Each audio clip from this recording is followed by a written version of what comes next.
29ನೇ ವಾರ್ಡಿನ ನಗರಸಭೆ ಕೌನ್ಸಿಲರ್ಗೆ ಆಯ್ಕೆ ಆಗಬೇಕೆಂದು ಪ್ರಭು ಎಂಬುವರನ್ನು ನಮ್ಮ ವಾರ್ಡಿನ ನಾಚಪಲ್ಲಿ, ಗಣೇಶ್ವರಂ, ಸುಭಾಷ್ ನಗರ, ಪಟ್ಟೆಪಲ್ಲಿ, ದಿನ್ನಪಲ್ಲಿ ಎಲ್ಲ ನಾಗರಿಕರು, ಹಿರಿಯ ನಾಗರಿಕರು, ಆತ್ಮೀಯ ಬಂಧುಗಳು, ಅಣ್ಣ ತಮ್ಮಂದಿರು, ಅಕ್ಕ ತಾಯಂದಿರು, ಹಿರಿಯ ನಾಗರಿಕರು ಎಲ್ಲರೂ ಮನಸ್ಸಿಟ್ಟು ಆಯ್ಕೆ ಮಾಡ್ಕೋಬೇಕಾಗಿ ತಮ್ಮಲ್ಲಿ ವಿನಂತಿ. ಇಲ್ಲಿ ಗಣೇಶ್ವರಂ ವಾರ್ಡ್ನಿಂದ ಉಚಿತ ಚಿಕಿತ್ಸೆ ಶಿಬಿರವನ್ನು ಹಮ್ಮಿಕೊಂಡಿದ್ದಾರೆ. ಇದು 29 ವಾರ್ಡ್ ಗಣೇಶ್ವರಂ ವಾರ್ಡು ವೈದ್ಯ ಹಾಸ್ಪಿಟ್ಲಿಂದ ಮೆಡಿಕಲ್ ಕ್ಯಾಂಪ್ ಆರ್ಗನೈಸ್ ಮಾಡಿದ್ದೀವಿ. ಎಲ್ಲರಿಗೂ ಸೌಕರ್ಯ ಆಗುತ್ತೆ ಅಂತ ಹೇಳ್ಬಿಟ್ಟು ಫ್ರೀ ಆಫ್ ಕಾಸ್ಟಲ್ಲಿ ಎಲ್ಲ BP, ಶುಗರು, ಎಕೋ ಟೆಸ್ಟ್ ಮಾಡಿಸ್ಬೇಕಂದ್ರೆ 2-2.5 ಸಾವಿರ ಆಗುತ್ತೆ. ಬಟ್ ನಮ್ಮಲ್ಲಿ ಫ್ರೀಯಾಗಿ ಮಾಡಿಸ್ಕೊಡ್ತಾ ಇದ್ವಿ. ಎಲ್ಲ ಡಾಕ್ಟರ್ಸು ಬಂದಿದ್ದಾರೆ, ಎಲ್ಲ ಚೆಕ್ ಮಾಡಿಸ್ಕೊ ಫ್ರೀ ಆಗಿ ಇದು. ಆಮೇಲೆ ಏನೋ ಸರ್ಜರೀಸ್ ಏನಾಯ್ತಾರೆ ಕೂಡ ನೀವು ವೈದ್ಯ ಹಾಸ್ಪಿಟ್ಲಲ್ಲಿ ಇದು ಮಾಡ್ಕೊಬೋದು. ನೀವು ಈ ಥರ ನಾವು ಮಂತ್ಲಿ ಒನ್ಸು ಕಂಡಕ್ಟ್ ಮಾಡೋಣ ಪ್ಲ್ಯಾನ್ ಮಾಡ್ತಾ ಇದ್ವಿ. ಎಲ್ಲ ಬಂದು ಏರಿಯಾ ವೈಸು ಗಣೇಶ್ವರಂ, ನಾಚಪಲ್ಲಿ, ಪೊಟ್ಟೆಪಲ್ಲಿ, ದಿನ್ನಪಲ್ಲಿ, ಆಮೇಲೆ ಸುಭಾಷ್ ನಗರ, ಪಾಲ್ಕಾರ್ ಗುಡ್ಸಿ ಈ ಥರ ಮಾಡೋಣ ಅಂದ್ಕೊಂಡಿದ್ವಿ. ಎವ್ರಿ ಮಂತು ಒಂದೊಂದು ಏರಿಯಾದಲ್ಲಿ ಪ್ಲಾಟಿಂಗ್ ಮಾಡ್ತಾಯಿದ್ವಿ. ಎಲ್ಲರೂ ಬಂದು ಭಾಗವಹಿಸಿ.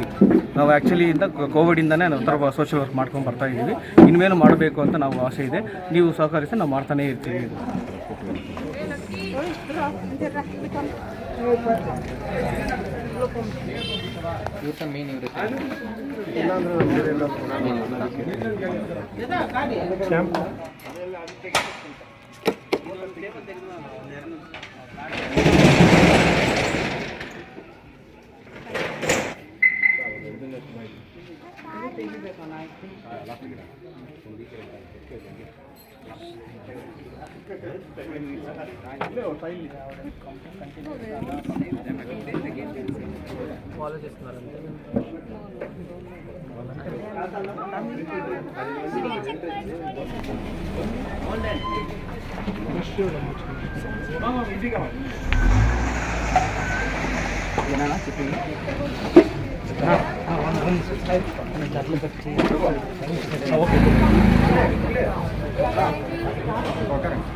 दर्शन